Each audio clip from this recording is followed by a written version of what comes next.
हां. So guys आता आम्ही आलो आहोत नांदेडच्या गुरुद्वाऱ्याला आणि आय थिंक ह्या गुरुद्वाऱ्याला पाण्यातला गुरुद्वारा पण म्हणतात.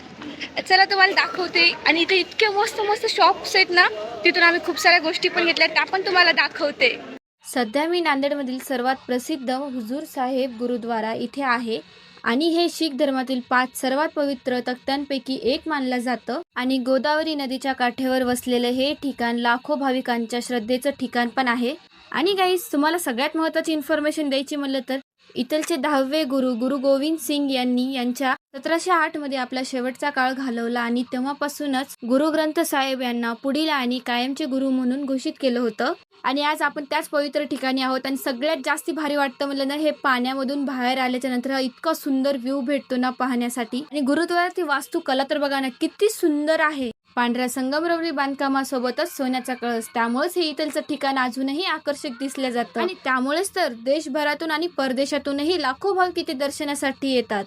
त्यासाठीच तर नांदेडमधलं हे सुंदर ठिकाण अजून जास्ती सुंदर होतं. तुम्हाला नाही वाटत का गाईस, गुरुद्वारामध्ये एकदम शांतता राखल्या जाते आणि तिथलचं परिसरही तितकंच मनाला शांत ठेवतं. आता आम्ही तिथे गेलो होतो जे की गुरुद्वारामधलं सगळ्यात स्पेशल ठिकाणी आहे. इथे कसली जात पाहत नाहीत, धर्म पाहत नाहीत, ऊच नीच काहीही न भेदभाव ठेवता इथे सगळेजण लंगरला एक साथ बसून असतात आणि त्या लंगरचा स्वाद घेतात. आणि हा प्रसाद सगळ्यांसाठीच मोफत असतो. आणि इथे इतकी आज भीड होती ना, आज काहीतरी विशेष होतं असं वाटत होतं. कारण की काय होतं हे तर मला माहिती नाही, बट काहीतरी विशेष आहे असं नक्कीच वाटत होतं. आणि त्यानंतर ना आम्ही पण लंगरचा स्वाद घेतला, तिथे बसलो थोड्या वेळ आणि खरंच खूप मनाला शांत वाटलं. आणि त्यानंतर ना आम्ही असंच गुरुद्वारा फिरण्यासाठी आलो होतो आणि हे सगळ्यात मस्त प्लेस होतं बरं तिथलचं. आणि तिथे इतके सुंदर सुंदर झाडं पण होते ना, इतकी शांतता आहे ना गुरुद्वाऱ्यामध्ये. त्यात सगळ्यात फेवरेट गोष्ट मला ना, असं डोक्यावर ओढणी घेऊन किती छान वाटतं ना. आणि माझी ओढणी सततच पडत होती पुन्हा तिथे. आणि त्यानंतर ना इतके छोटे छोटेसे फुलं आले होते ना आणि इतकं मस्त वाटत होतं तिथे. तुम्ही एक वेळेस व्ह्यू पाहिला ना तर तुम्हाला खरंच किती मस्त वाटेल. असं वाटतच नव्हतं की मी नांदेडमध्ये आहे, असं वाटत होतं मी कोणत्या सिटीमध्ये आले की जी की इतकी सुंदर आणि इतकी शांतता आहे. हा गुरुद्वारा माझ्यासाठी नेहमी स्पेशल राहील. कारण की इथे मी जेव्हा येत होते ना तेव्हा मी खूप लहान होते आणि माझ्या पप्पासोबत येत होते.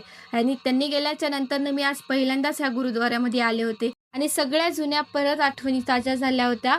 आणि मग काय त्यानंतर ना आम्ही गुरुद्वारा सगळं फिरलं झालं होतं आणि त्याच्यानंतर आम्हाला जायचं होतं बाहेर. कारण की इथे इतके सगळे शॉपिंगचे दुकानं आहेत ना, काय घेऊ तेच समजत नव्हतं. आणि ते इतके छान छान किचन आवडले होते मला. त्यामध्ये मला हे किचन सगळ्यात जास्त आवडत होतं. आता ते तर मला काय माहिती कितीला पडणार होतं, बट मला सगळ्यात जास्त क्यूट वाटत होते इथलचे किचन्स. तर मग नंतर न घेता येईल म्हणून त्यामुळे मी आले होते कड्याच्या कलेक्शनमध्ये. त्यामध्ये मला हे कडं सगळ्यात जास्त आवडलं होतं आणि फक्त 30 रुपयालाच भेटलं होतं. आणि मग काय त्यानंतर ना आम्ही अजून बांगड्या वगैरे पाहण्यासाठी गेलो होतो, बट माझ्या साईजचं तिथे काही भेटतच नव्हतं. त्यामुळेच आम्ही पुढे गेलो होतो ना, तिथे इतके सारे ऑप्शन्स होते पाहण्यासाठी ना, की काय घेऊ काय नाही हेच सुचत नव्हतं. कारण की इतके सगळे सगळं क्यूट क्यूट सामान होते ना तिथे. ते पण मी आतापर्यंत फक्त एक कडच घेतलं होतं आणि मला सुचतच नव्हतं की मी आता काय घेऊन. त्यानंतर मग मी इकडे आले आणि ते इतके सुंदर क्लेचर्स भेटत होते ना. मग काय मला क्लेचर्स तर नको होते कारण की मी ऑलरेडी खूप जास्त घेतले होते. त्यामध्ये क्यूट्स बो भेटत होते आणि इतके सुंदर होते ना, जसं की आपण इन्स्टाला पाहत होत ना ते सेम त्याच टाईपमध्ये वाईब देत होते. आणि मग काय हे खूप ट्रेंडिंग बोस होते. मग मला काही आता तेवढं काही लावू वाटत नाही जास्ती म्हणून मी घेतलंच नाही. त्यानंतर ना मग आम्ही हे पाहिलं बॉईजसाठी इतके सारे ऑप्शन होते ना गाड्यांमध्ये. असं वाटत होतं की आमच्या घरात पण कोणतं लहान बाळ असलं असतं तर मी नक्कीच घेतलं असतं. आणि इतके क्यूट क्यूट सामान होते ना तिथे की असं वाटत होतं हे घ्यावं त्या घ्यावं ते घ्यावं हे घ्यावं. आणि मग काय त्यानंतर मी अजून एक ब्रासलेट पाहत होते, बट त्यामध्ये माझी साईज भेटलीच नाही मला परत एकदा आणि ते खूप लेडीजसारखे वाटत होते. त्यामुळे मग मला हे छोटंसं ब्रासलेट भेटलं जे की 200 रुपयाला 2 येत होते. मग काय मला आणि माझ्या सिस्टरला होईल त्यामुळे मी हे एक घेतलं. आणि त्यामध्ये इतक्या सुंदर चेन्स होत्या ना, मग त्या चेनमध्ये मी 2 चेन घेतल्या होत्या, एक माझ्यासाठी आणि एक माझ्या सिस्टरसाठी. आणि तिथे हेअरच्या क्लिप सुद्धा इतक्या मस्त होत्या ना, मला वाटत होतं घ्यावं तिच्यासाठी, बट ती काय आता तेवढं जास्ती वापरत नाही. त्यामुळे मी ह्या 2 चेन घेतल्या आणि हे 2 ब्रासलेटच घेतले होते. आणि त्यानंतर इतक्या सुंदर भावल्या होत्या तिथे. त्यामधली मी एक भावली घेतली. आता ती कोणती घेतली ती व्हिडिओच्या एंडिंगला तुम्हाला नक्की दाखवते. आणि इथे बघा ना किती छोटे छोटे पर्सेस होते आणि इतके मस्त दिसत होते ना.